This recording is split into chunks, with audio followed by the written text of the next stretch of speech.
This video is for the individual that wants to try to figure out guaranteed lifetime withdrawal benefit riders, whether it should be used for their specific situation or whether they should not attach it to their annuity contract. So be mindful, there's a lot of smoke and mirrors and there's a lot of, excuse my language, bullshit out there that could sucker somebody into getting set up with a guaranteed lifetime withdrawal benefit rider. Sometimes it makes pure mathematical sense to do it. And then other times, and unfortunately, majority of the times, it doesn't. So you might get a lot of kind of smoke and mirrors, and a lot of the verbiage is construed in the wrong manner to set somebody up into a plan that has one of these riders attached. And then, after this person's in it for 5-6 years, they realize what they have. And now by the time they want to try to get out of it, they've paid an enormous amount of money in fees. And, when they try to pull their monies out, then they also get dinged with something known as a surrender charge penalty. So, this is something that I want to help you guys avoid and then see, when it makes sense to actually leverage it and how to leverage it specific to a retirement income need. So its most basic components, an income rider or the guaranteed lifetime withdrawal benefit rider, it produces lifetime income when triggering at a specific age. So with old-fashioned annuities, what would happen was an individual, and actually let me take a further step back. Let's say if somebody had $100,000 of a bucket and they're, 65 years old and they said, hey, this money's sitting in cash. It's not gaining anything. And I want to try to pull out, I just retired, I'm age 65. I want to pull out $10,000 every single year to the day that I die. Well, it's not being invested into anything and the rate of return is zero. We know, simple math would tell us that this person, if he lives a year past the age of 75, there will be no more money there. He would have exhausted his entire bucket.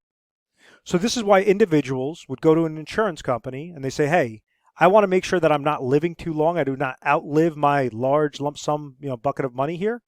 I want to receive an income stream that will last me if I pass away at age 70 or if I pass away at age 120. I want to make sure that I always have income, basically coming to me every month, every year, however they want it deposited into their account. So someone took that same 100,000, they went to company XYZ insurance company, and they said, hey, we're going to offer you annuity. You're age 65 years old. We're going to give you, if you hand us $100,000, we're going to set up a contract. We're going to set up an account, and we're going to provide you $10,000 of income to the day that you pass away. So if let's say this person lives until age 85, they would have given $100,000 to the insurance company. They would have received $10,000, $10,000, $10,000 every year for these last 20 years. They would have received $200,000 back of income, and that would have been a win for the individual. Because past that age 75 marker, that was the break-even point. If the individual would have passed away before age 75, the insurance company would have won. If, let's say, the individual every day, every year that he lives past age 75, the individual would have won. So that's the generic concept of annuitization of how an annuity works. So then when you're looking at it, you say, well, why, that doesn't seem so bad. Why is there a bad knock against annuities? Well, the bad knock against annuities, and let me clear off the screen, is if we have that same situation where the person gives $100,000 to company XYZ, company XYZ is giving this person $10,000 of income to the day that they pass away, and then this person only lives for their age 65. They only live to age 67, come down with an ailment, and pass away. They would have received $10,000 the first year, $10,000 the second year, and then no more money going forward. So in this example, the insurance company would have won. They would have received $80,000 in pure profit, and they would have also been able to invest this $100,000 initially, on the back end through their general accounts.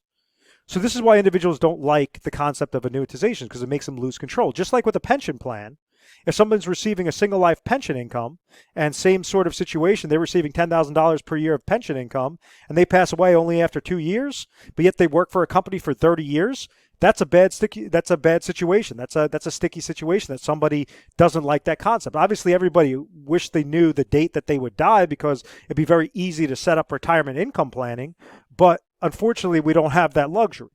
So we have to try to figure out, okay, what's the worst case scenario? What's the math involved where I could try to have as much flexibility, as much control as possible, but still make sure that I'm covering my bases from now until my date of death. So this is where income riders came into play.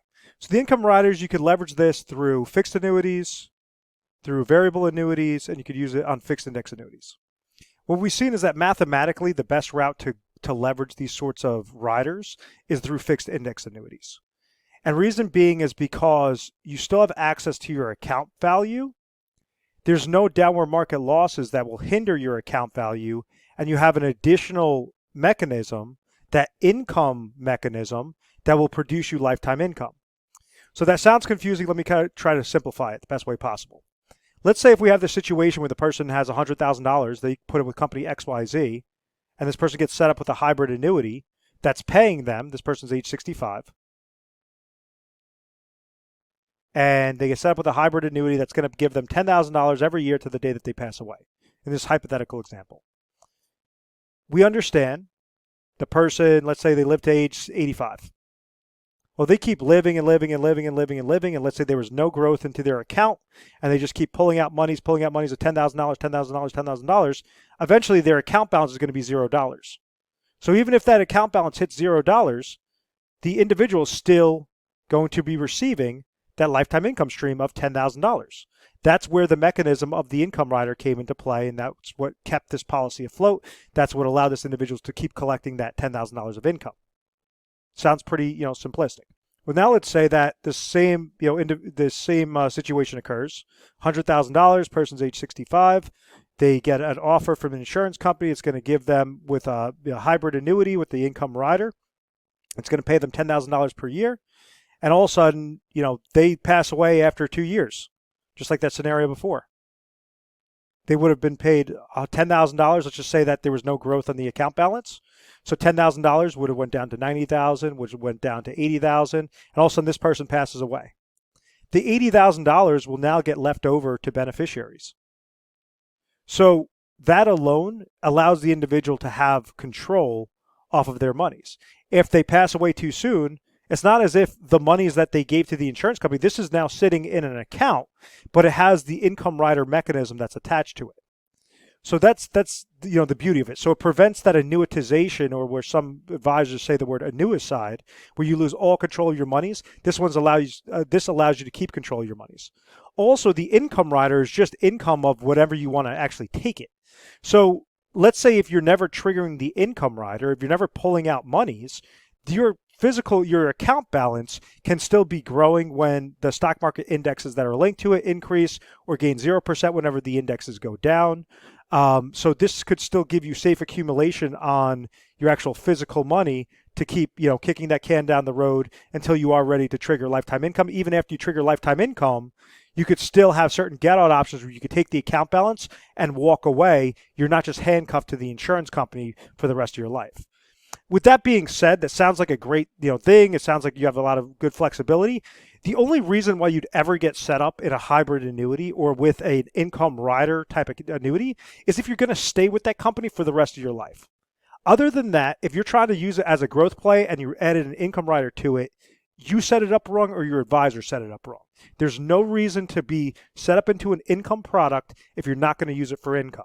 Just like there's no reason to be set up in a growth-related product if you're not trying to accentuate your growth into an account. If you're just trying to have safe, consistent gains, or you're just trying to set up an income play. So each one has to stick to its specific lane. There's two main features with any annuity or hybrid annuity or income rider-based annuity that will help you distinguish whether something is good or something is bad.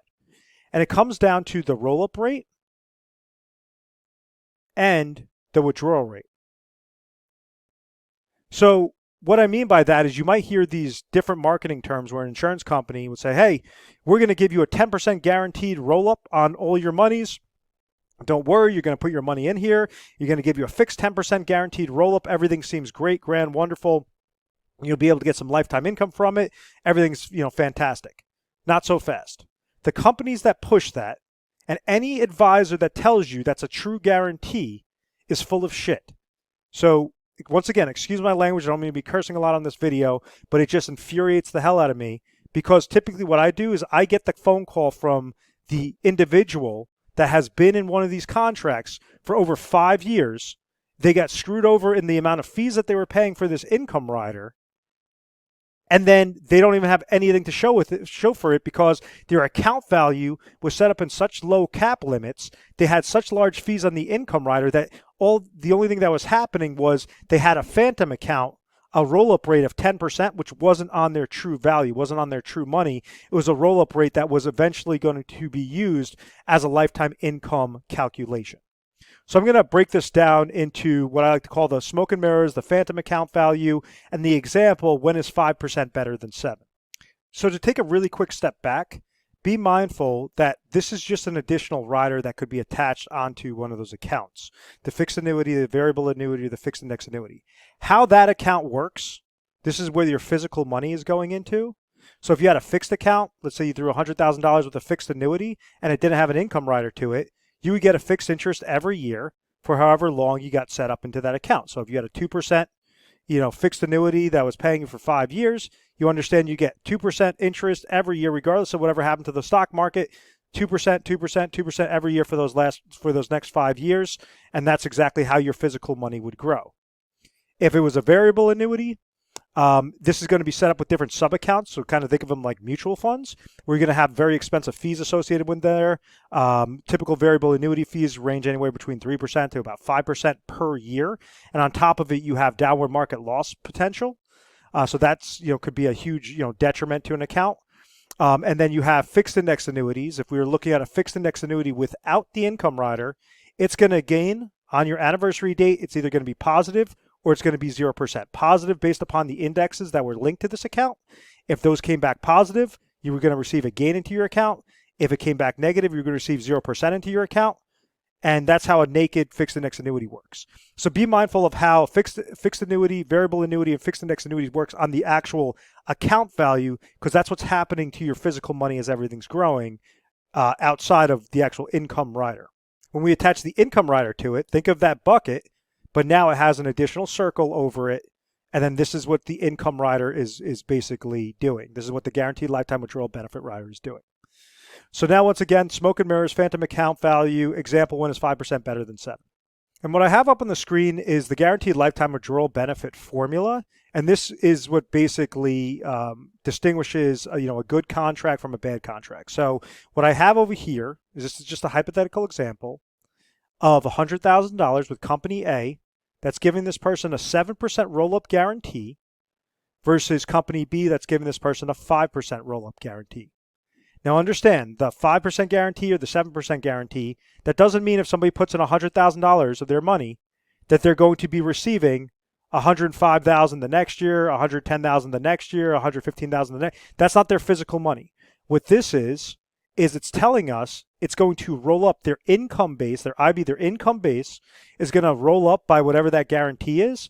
And then based upon what age they are, each carrier is different. They're going to have a specific withdrawal rate percentage based upon that age. So if I give you an example with this, let's say if I'm talking to somebody that they're currently age 60, and they say, hey, Derek, I want to retire at age 65. I'm thinking about going with company A. They're telling me that if I go and put $100,000 into this account, they're going to be able to pay me $5,400 every year to the day that I die at age 65. I'm using an income rider. This is with company A. So then I go through the drawing board. I go through the over 1,000 carriers, contracts, strategies available typically with a specific state that person lives in. And I realize, okay, maybe company B might actually be a little bit better. Company B could generate a little bit better cash flow. But company B only has a 5% roll-up. Well, when you're looking at this, you say, well, 7% is higher than 5%. Why the heck would I ever go with company B with the 5% roll-up when I could go with company A with a 7% roll-up? Be mindful of how the income formula works. Income base multiplied by withdrawal rate percentage. So let's say age 60. At this person's age 61, their income base, which I like to call the phantom account because this is not their real money, this is just a calculation account, versus company B's income base or phantom account, this is going to be at age 61, 107 versus 105. 62, 114 versus 110, et cetera, et cetera, et cetera. At age 65, the income base on company A is going to be $135,000 versus company B's smaller income base of only $125,000. And somebody says, oh, well, $135,000, that's larger than $125,000. this company is definitely going to give me more income because they're giving me a higher guarantee. Not so fast. It goes by the withdrawal rate percentage. And this is something that's overlooked more often than not. And the withdrawal rate percentage, let's say with company A, for a male age 65 is going to be 4%, versus the withdrawal rate percentage with company B with a male age 65 is going to be 5%. Which one is going to win? And this is where you look at 135,000 multiplied by 4% is going to equal $5,400. So that's how that guy got that $5,400 number, versus the top option, which is going to be $6,250. So even though out the gate, when this person was age 60, they put in the same $100,000 deposit with company A or company B is going to give this person $6,250 of more income, or $6,250 from their original $100,000 deposit, versus company A, even though it had that smoke and mirrors effect of 7%, was higher. It's giving less money than the smaller 5% roll-up guaranteed product. To take this a step further, because we're using a $100,000 example, if we look at this in the form of cash flow, if this person put $100,000 with company A and they waited 5 years, they're going to produce a cash flow of $5,400 or 5.40% cash flow from their original deposit with that 5-year deferral, as opposed to company B is going to give this person a 6.250% cash flow from their original deposit. And it's all about the cash flow. It's all about how much income that you could squeeze out of these contracts that will result in you placing the smallest amount of dollars and only as much as necessary into the correct contract or the correct account. And by figuring out which one has the best income rider, which one has the best cash flow out of the top guaranteed cash flow related product or guaranteed cash flow related account, it makes retirement income planning that much easier. There's a lot of things I talk about in my Retire Sharp channel and in my retirement income planning videos, and I designate it as the Retire Sharp planning system, the RPS system. And essentially what we do is we customize what your income goal is, what your emergency goal is, and what your growth related goal is, making sure that you're using the smallest amount of dollars and only as much as necessary towards this income goal, towards this emergency goal, and towards this growth goal. So it's known as the 3 things scenario. So when we're going and we're filtering through hundreds of companies, sometimes over 1,000 different strategies that come back, and we're looking at the top 3 options, well, we want to make sure if you're putting a single dollar with an account that has a guaranteed lifetime withdrawal benefit rider or some other sort of income rider feature, you want to make sure you're placing the smallest dollars in there so that you're able to save as much money in your pocket at the end of the day, at the end of the year, as opposed to going with, company A in that example versus company B. So like as an example, if we have a company, if we go with the top option and we understand that the top option is going to be, or the top company with an individual situation, they're age 60, they're looking to retire at age 65, the top option is going to pay this person a 7% cash flow versus second place is going to give this person a 5.25% cash flow. Why in the world would we go with the second place option when we could just, go with the top option on there? And what that translates to, if I pull up my calculator, and let's say somebody is lacking $10,000 of income that they need to generate from their accounts. Well, maybe out of that $10,000 of income, if we put it with the correct company that's going to pay this person a 7% cash flow, that tells us they only need, roughly about $143,000 to go with that company B or that company XYZ, whatever it is, as opposed to second place option, which let's say is, 5.25% cash flow. And then that would make the person have to put in $190,000, so basically $190,500 into that second place option, minus the first place option, which is $142,858, saves this person over $47,000 that now they could use for their emergency need or for their growth related need. So, that's the power of these things when done correctly. But the reason why I say, it drives me nuts with leveraging these sorts of accounts is when you have over 1,000 different offers, you would expect maybe half, 50-50, 50 of them to be garbage, 50% to be okay. The problem with these accounts is there's so much marketing manipulation, so many smoke and mirrors out there to just show the guarantee, the guarantee, the guarantee, that when somebody's actually looking to get set up in these, maybe out of the 1,000 different options, there might only be 5 or 7 that are really good options. So you have all of those hundreds and hundreds and hundreds of options that are complete crap as opposed to the correct situation. So this is why there's a lot of bad press when it comes to these specific income riders, because it's not necessarily set up for that person's, for the best needs. So sometimes you have the advisors that don't understand how to, basically cherry pick the correct carriers for the correct companies. Sometimes you just have advisors that are working for captive companies, so they could only offer one product as opposed to, the over 1,000 different options available. And then you have the other aspects of, sometimes you just have investment advisors where they're just saying, oh, you don't need to have lifetime income. Just take your money, invest in the market, pull out about 4%. You should be fine with that. And that is not a true guarantee. That's not a true safety net. If somebody has, in that example, they have $500,000 of assets or $1 million of assets, there's no reason to leave this step one, to leave the income related need to chance.